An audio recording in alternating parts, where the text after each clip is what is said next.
Ricardo Almeida, set to battle at 185. Miguel Torres, the WEC Bantamweight champion. That is a talented fighter right there. Tell me about it. Little dude with a big bunch of heart and power. Cote wants to strike. Almeida wants to grapple. And here we go. Patrick the Predator Cote. I like how Cote's staying nice and low to avoid that takedown. And he has a piston of a right hand. He has worked diligently with the Canadian Olympic wrestlers and the Canadian national team wrestlers. It's already a clinch, and Ricardo immediately goes to guard. And so, notice how he jumps to guard. He takes advantage of the fact that their bodies are locked up together. He doesn't just try to drag him to the ground or take him down. He holds on to him, locks a hold of him, and now you're going to see some top-level jiu-jitsu. Rubber guard, mission control on the left side right now. Fabio Holanda has worked the jiu-jitsu part of the game, the ground game, with Patrick Cote a ton. He's a purple belt in Brazilian jiu-jitsu, going against one of the greatest in the world, as you mentioned, Renzo Gracie trained. Third-degree Brazilian jiu-jitsu black belt. Cote's up. That right hand is as dangerous a right hand as we may have inside the octagon present day. We got a lot of dudes who can throw one and it's done. Cote's one of those guys. Absolutely, and you know, a big part of that is his ferocious fighting spirit. I mean, he throws that right hand with abandon.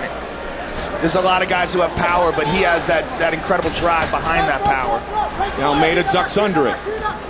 And again, Almeida has control of the body. Once he gets a grip on the body, there's several options to get the fight to the ground. He can either try to drag Cote to the ground, trip him, take him down and get him onto his back, or he can do what he did before and pull guard, which is a very intelligent move for a good jiu-jitsu fighter. And you saw there when he used that mission control position, the rubber guard, he completely nullified the ground and pound. He didn't take any punishment in that position. Cote made it to the finals of the Ultimate Fighter 4, the comeback, and was submitted by Travis Lutter. Ricardo Almeida said a lot of people think that Patrick Cote doesn't have much of a ground game because of that, but he said no, he's got some decent ground. And you know, between BTT Canada and Team Sityo Tung with Kenny Florian and the guys, you're going to learn a little bit of jiu-jitsu. Absolutely, and it's much easier to learn jiu-jitsu defense than it is to learn the offense. And right now he's doing a good job of avoiding the takedown here. Good takedown defense. Stands back up. But Almeida's got him pressed up against the cage. He needs to get some space.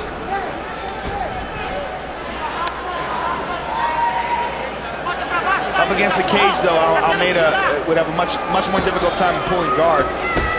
And this nullifies the ability to strike for Patrick Cote, most importantly. Okay, he's switching to a double. He's got his hands clasped. This is it. Good takedown. Now you're going to see some top game. Ricardo Almeida's top game is crushing.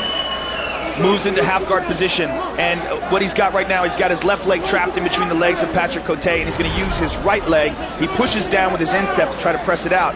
Patrick is going to move up against the cage and try to wall walk.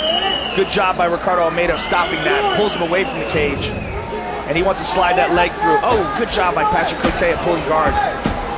And Almeida not letting him go, holding on to him. Almeida connecting not once but twice.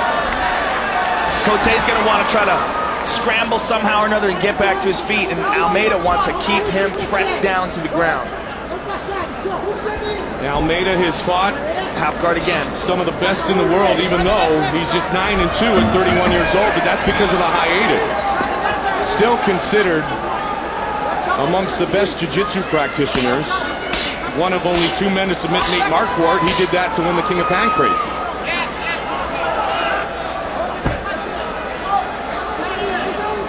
Cote, of course, came on the scene short notice and fought Tito Ortiz at 205. And we saw his heart immediately. He's eating some here, though, Joe. Minute left. Excellent ground and pound here by Almeida. Punching right through the guard. But Cote scrambling, and Ricardo right back on top of him, not giving him any air. Cote does have his back up against the cage now, though, and Almeida's got him pressed down again. When Cote gets his back up against the cage, he's going to try to wall walk and use that cage to try to stand back up to his feet. Couple of big punches again. Cote, an elbow from the bottom, nicely done. And you know what, you can cut a guy open with those. Kenny Florian, Alex Karalexis. Well, from the bottom, actually, Joe Riggs. Yeah. And Chris Lytle. He won that fight with an elbow from the bottom. Good body punches by Ricardo Almeida. Good ground and pound, as you mentioned, Joe. 10 seconds remains in the round. Ricardo trying to throw those legs aside, but you know, to Patrick Cote's credit, he has not let Ricardo Almeida get to a dominant position. He's taken some ground and pound from the guard and gives him a stern look as he walks away.